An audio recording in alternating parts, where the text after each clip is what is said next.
في كل لمحة ونفس بعدد كل معلوم لك. Alhamdulillah summa alhamdulillahi rabbil alamin. Alhamdulillahillazi hadana lihadza wa ma kunna linahtadiya laula an hadana Allah. Wa usalli wa usallim hadzal nabiyil karim salatan wa salaman daimaini mutalazimaini ila yaumiddin. Rabbi shrah li sadri wa yassir li amri wa hlul 'uqdatam min lisani yafqahu qawli. Allahumma iftah 'alaina futuhal 'arifin warzuqna fahman nabiyyin waj'alna min 'ibadika shalihin wal muttaqin. Allahumma hdi qalbi wa saddid lisani bihaqqi sayyidina Muhammad sallallahu alaihi wasallam. La haula wa la quwwata illa billahil aliyyil azim. Alhamdulillah, syukur kehadirat Allah Subhanahu wa taala dengan limpah kurniaan darinya, dengan nikmat iman, dengan nikmat Islam, maka Allah Subhanahu wa taala mengizinkan kita berada di dalam rumah Allah Subhanahu wa taala yang begitu mulia ini. Yang pertama-tamanya sama-sama kita niat nawaitul i'tikaf fi hadzal masjid sunnatan lillahi taala. Yang kedua, radina billahi rabba wa bil islami dina wa bi Muhammadin nabiyyan wa rasula. Radina billahi rabba, kami redha Engkau adalah Tuhan kami. Wabil Islami dina, dan kami redha agama Islam adalah agama kami. Wabi Muhammadin nabiyyan wa rasula, dan kami redha Nabi sallallahu alaihi wasallam adalah ikutan kami. Maka alhamdulillah, syukur kehadirat Allah Subhanahu wa taala, Allah izinkan kita dan Allah memilih kita berada di dalam rumahnya yang begitu mulia pada malam ini. InsyaAllah kita akan masuk pada fasal yang ke-6 tentang adab. Maka nak diceritakan tentang adab ini, banyak adab-adab yang telah dinukilkan di dalam kitab-kitab. Antara kitab yang kita pelajari adalah Hidayatus Salikin, yang mana pecahan adab-adab yang ada di dalam kitab ini termasuklah adab masuk ke masjid sehinggalah terbit matahari. Banyak lagi adab-adab yang akan kita pelajari insya-Allah. Kerana apa? Islam ini, agama Islam ini lebih meninggikan dan memuliakan orang-orang yang memiliki adab ataupun akhlak yang sempurna. Ataupun Islam ini meninggikan orang yang mempunyai akhlak daripada mereka yang berilmu. Kerana apa, tuan-tuan? Orang yang beradab pastinya dia itu seorang yang berilmu. Orang yang berilmu belum tentu ianya mempunyai adab. Ini juga menjadi misi utama. Misi utama kenabian Rasul sallallahu alaihi wasallam. Maka Nabi sallallahu alaihi wasallam bersabda, sesungguhnya aku diutus untuk menyempurnakan akhlakul karimah, akhlak yang baik, akhlak yang sempurna. Maka banyaknya ilmu yang dimiliki oleh seorang akan menjadi sia-sia jika dia tidak memiliki adab atau akhlak dalam dirinya.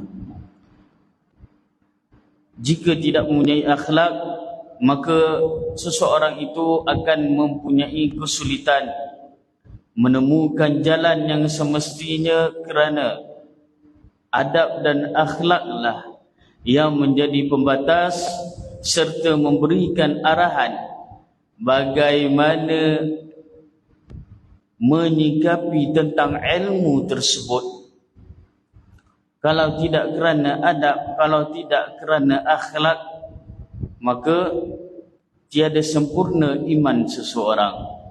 Jadi kita lihat balik kualiti diri kita sendiri. Jangan kita memandang kualiti diri orang di sekeliling kita.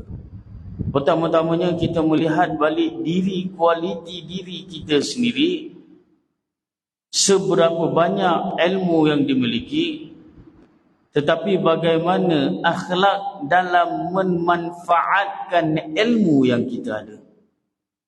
Betapa tinggi ilmu kita, betapa banyak ilmu kita, adakah sama tinggi dengan akhlak kita? Adakah sama tinggi dengan adab yang kita ada? Maka dalam hadis yang diriwayatkan oleh Al-Imam Bukhari radhiyallahu an, Nabi pesan apa? Sebaik-baik kalian adalah yang paling mulia akhlaknya.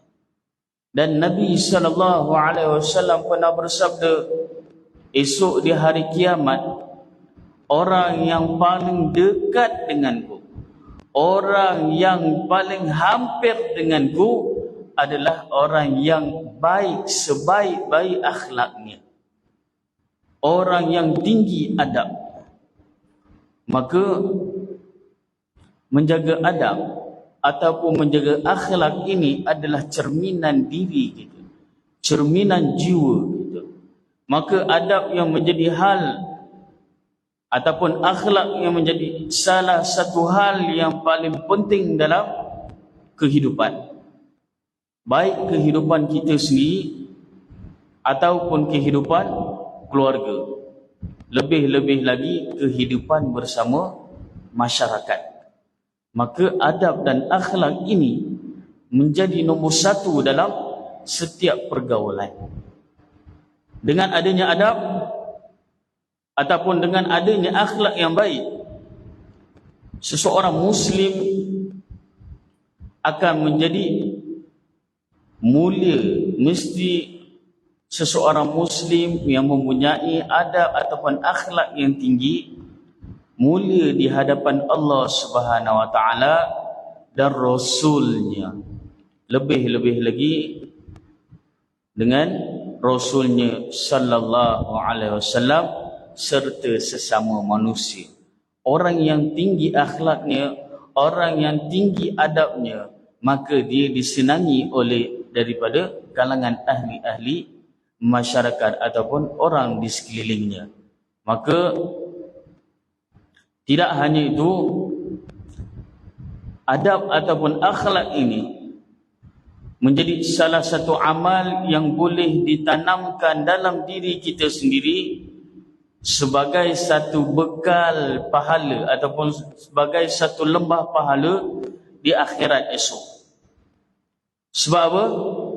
Di dalam satu hadis Nabi SAW pernah menyebutkan, tidak ada sesuatu pun yang lebih berat dalam timbangan seseorang mukmin pada hari kiamat daripada akhlak yang mulia. Maka Nabi SAW pun telah menyebutkan berkali-kali tentang adab dan akhlak. Tidak ada sesuatu yang lebih berat esok masa timbangan mizan melainkan daripada akhlak yang mulia. Sebab itu Allahumma salli ala sayyidina Muhammad. Kita wajib pelajari akhlak Rasulullah sallallahu alaihi wasallam. Seperti yang digambarkan akhlak Rasulullah sallallahu alaihi wasallam itu adalah sebuah Al-Quran.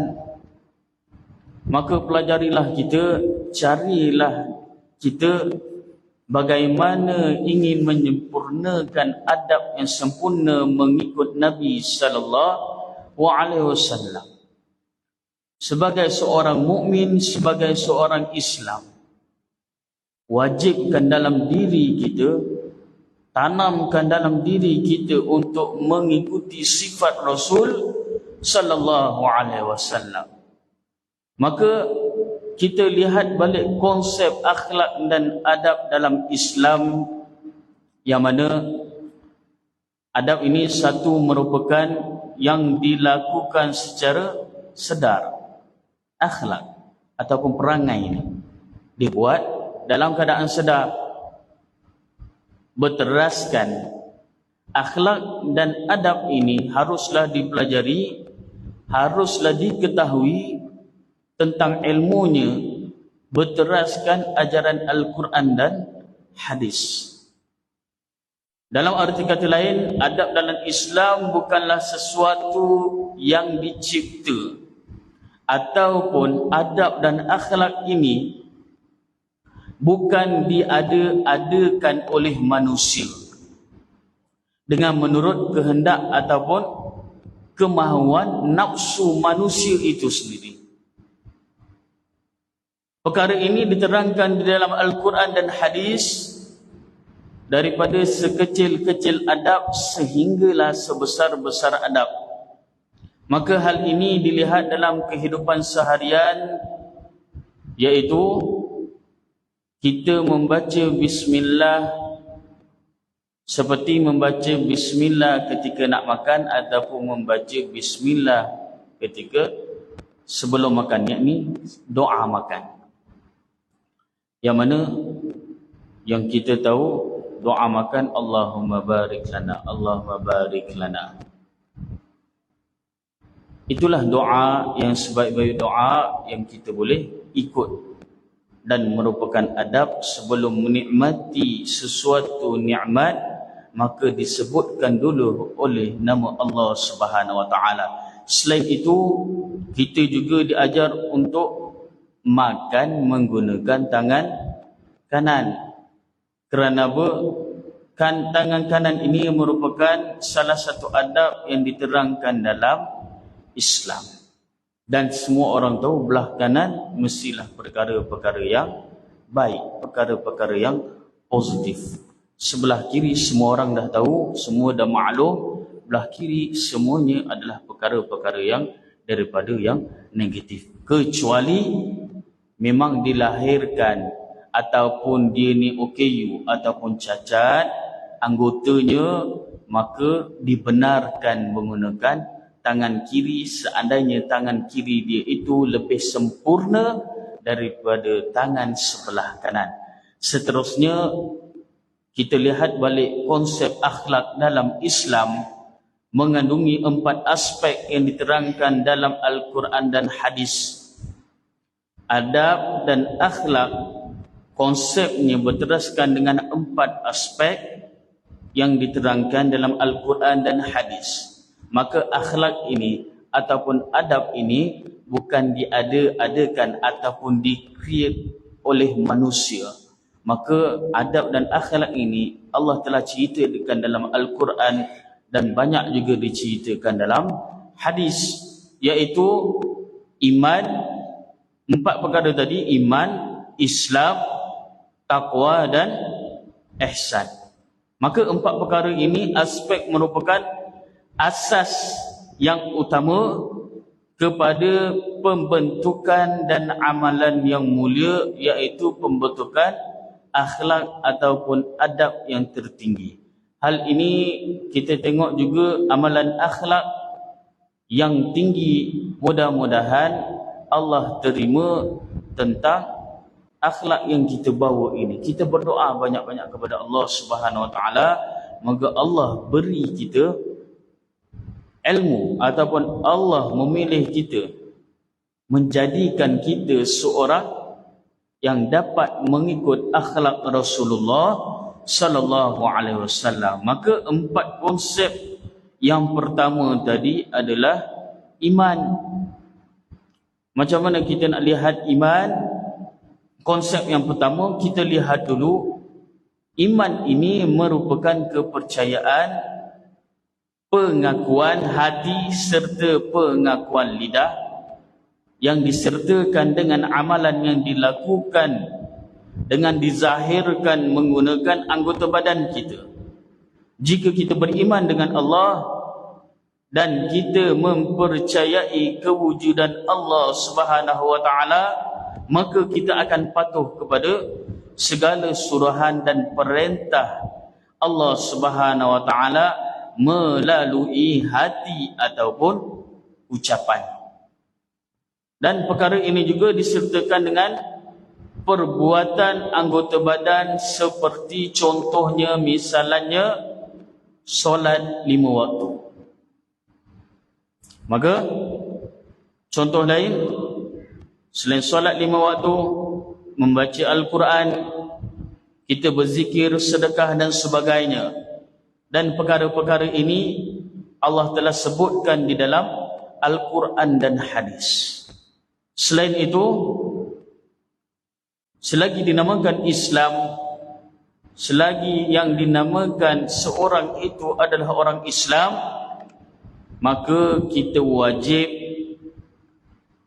mengimani ataupun mempercayai 6 perkara yang dikenali sebagai rukun iman.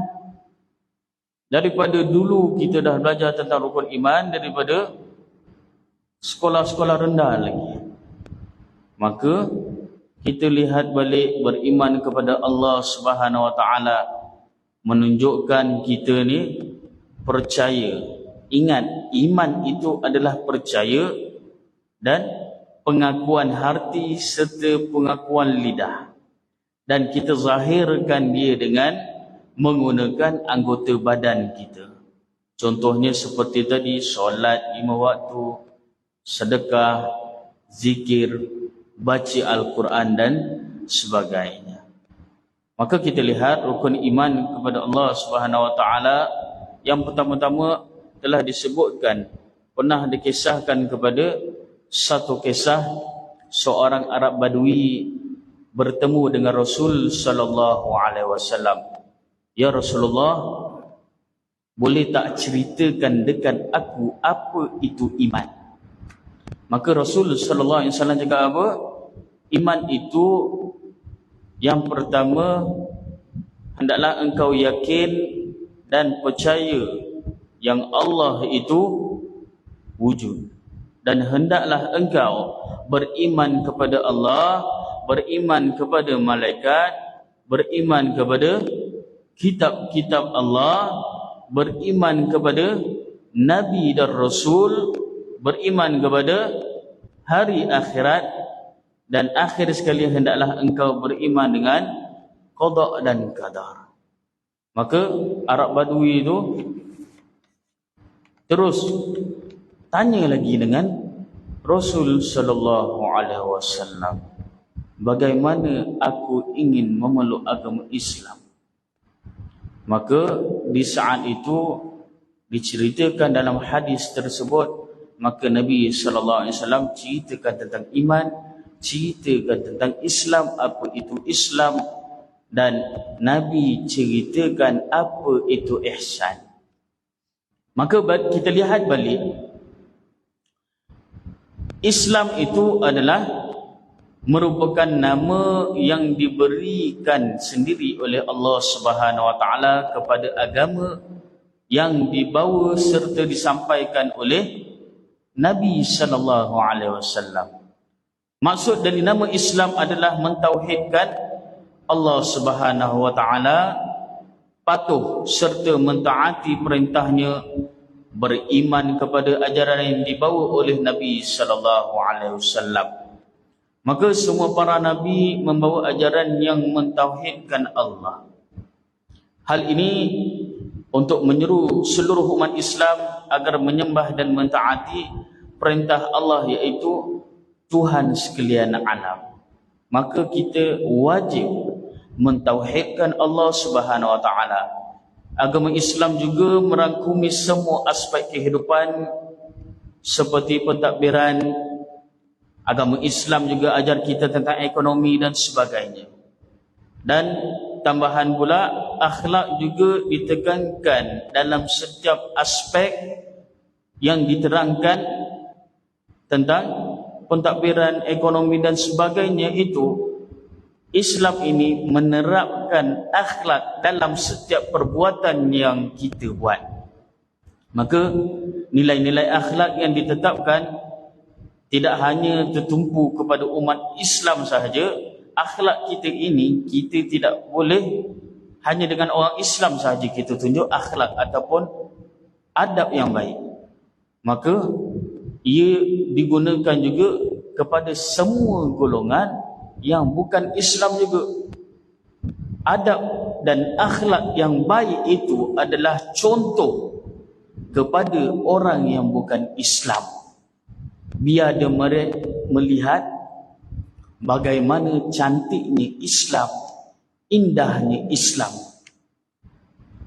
Bagaimana khabarnya cantiknya Islam, maka adab, akhlak, pertuturan kita perlulah kita jaga lebih-lebih lagi dengan orang yang bukan Islam. Mana tahu dengan barakah kita menjaga akhlak kita, dengan barakah kita menjaga adab kita, Allah menjentikkan cahaya hidayah kepada orang yang bukan Islam untuk memeluk Islam. Kerana apa? Kerana dengan kita punya adab dan akhlak yang baik yang kita tunjukkan kepada orang bukan Islam. Dan itu juga adalah salah satu cara ataupun tarikan untuk kita tarik orang bukan Islam minat kepada Islam. Dan jangan biarkan Islam itu terletak pada nama Islam sahaja. Kita sebagai orang Islam ini, yang Allah kurniakan kepada kita dua bonus ini, lahir-lahirnya kita Islam, bonus yang pertama. Bonus yang kedua, lahir-lahirnya kita menjadi umat Nabi sallallahu alaihi wasallam. Dua perkara ini kita haruslah sentiasa bersyukur terhadap Allah Subhanahu wa taala. Kalau tidak kerana Nabi sallallahu alaihi wasallam, kalau tidak kerana cahaya Nabi sallallahu alaihi wasallam, kita muhasabah diri kita balik, di manakah kita? Kalau tidak kerana Nabi sallallahu alaihi wasallam, kalau tidak kerana cahaya Nabi sallallahu alaihi wasallam, kalau tidak kerana barakah Nabi sallallahu alaihi wasallam, siapa kita pada hari ini? Di mana rezeki yang kita dapat sehingga umur yang kita ada sekarang ini, semua itu adalah barakah daripada Nabi sallallahu alaihi wasallam. Dengan ilmu yang kita ada, itu semua daripada Nabi sallallahu alaihi wasallam. Segala apa ilmu yang kita ada, ilmu pentadbiran, ilmu ekonomi, masing-masing ada kelebihan masing-masing. Tak semua manusia itu lahir-lahirnya sempurna. Ada yang mahir tentang Al-Quran, ada yang mahir tentang hadis, ada yang mahir tentang tukang, ada yang mahir tentang ekonomi, ada yang mahir tentang apa lagi? Pentadbiran, ada yang mahir bahagian mekanik. Masing-masing Allah dah tetapkan rezeki masing-masing. Maka semua itu rezeki daripada tidak lain tidak bukan, pintunya adalah Nabi sallallahu alaihi wasallam. Berapa banyak rezeki yang kita terima pada hari ini, pintunya adalah Nabi sallallahu alaihi wasallam. Dan kita lihat balik tentang sejarah-sejarah sebelum ini, kalau tidak kerana Islam, tidaklah kita dapat masuk ke syurga. Kalau tidak kerana Nabi sallallahu alaihi wasallam, tidaklah kita berjumpa dengan Islam yang ada sekarang. Tidaklah kita lahir-lahir terus Islam. Dan bonus ketiga, lahir-lahirnya kita dekat Malaysia. Negaranya aman, sentosa, tak ada perang-perang, tak ada. Lahir-lahir kita boleh senyum. Lahir-lahir kita boleh jalan-jalan. Mak bapak boleh jalan-jalan dengan aman. Tak ada sibuk dengan perang, tak ada. Semuanya itu rezeki dipilih oleh Allah Subhanahu wa taala melalui pintu Nabi sallallahu alaihi wasallam. Allahumma shalli ala sayyidina Muhammad. Maka kita lihat balik aspek yang ketiga yang dikatakan adalah takwa. Takwa ni apa? Bila kita lihat balik maksud takwa itu sendiri adalah memelihara diri dan kita menjauhkan diri daripada melakukan perkara-perkara yang dilarang oleh Allah Subhanahu wa taala. Contoh perbuatan yang dilarang oleh Allah Subhanahu wa taala adalah bohong. Ini yang susah. Kadang-kadang kita dengan anak cucu kita pun kita tipu. Kadang dengan anak pun kita tipu. Tipu macam mana Ustaz? Kita keluar nak pergi masjid. anak nak ikut, abah nak ikut, tak boleh, nanti kau bising. Dimarahnya anak tu. Tak apalah, anak tu dah nangis-nangis, dipujuk, dia cakap apa?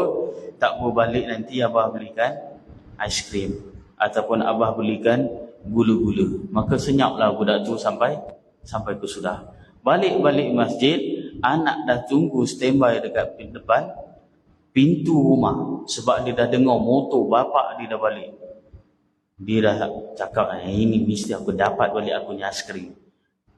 Dia tunggu kat depan, bapaknya pun balik. Bapak pun balik tak bawa aiskrim, gula-gula pun tak bawa seperti yang dijanjikan. Maka anak tu pun tanya, "Bah, mana aiskrim? Mana gula tadi cakap nak bagi?" Alah, kedai tutup. Ditipu punya anak tu, dia kata kedai dah tutup. Padahal CBE tu 24 jam buka. Ini yang susah kita nak terapkan dalam diri. Maka kita minta kekuatan daripada Allah Subhanahu Wa Taala. Mudah-mudahan Allah dapat menjaga kita punya lisan. Dan kita cuba juga hindarkan diri kita daripada perkara-perkara yang dilarang oleh Allah Subhanahu Wa Taala. Contohnya seperti rasuah, mencuri, fitnah orang. Kita duduk di akhir zaman. Benda-benda fitnah ni senang kita nak jumpa. Fitnah macam mana? Ada handphone. Benda tu contoh berlaku tengah-tengah. Maka dia sikit-sikit nak viral. Dia nampak, contohnya dia nampak yang dia tahu imam ni bujang. Dia tak tahu imam ni ada akak perempuan, contoh. Dia nampak imam bawa akak perempuan dia. Dia sangkakan imam ni bawa anak dara orang. Jadi dia ambil video, dia viralkan satu kampung. Dah satu kampung fitnah imam. Apa imam ni bawa anak dara orang? Bawa motor pula tu contohnya. Diviralkan. Dia masuk dalam grup-grup kampung. Jadi dah menjadi fitnah. Cerita asalnya dia bawa akak dia pergi pasar beli barang.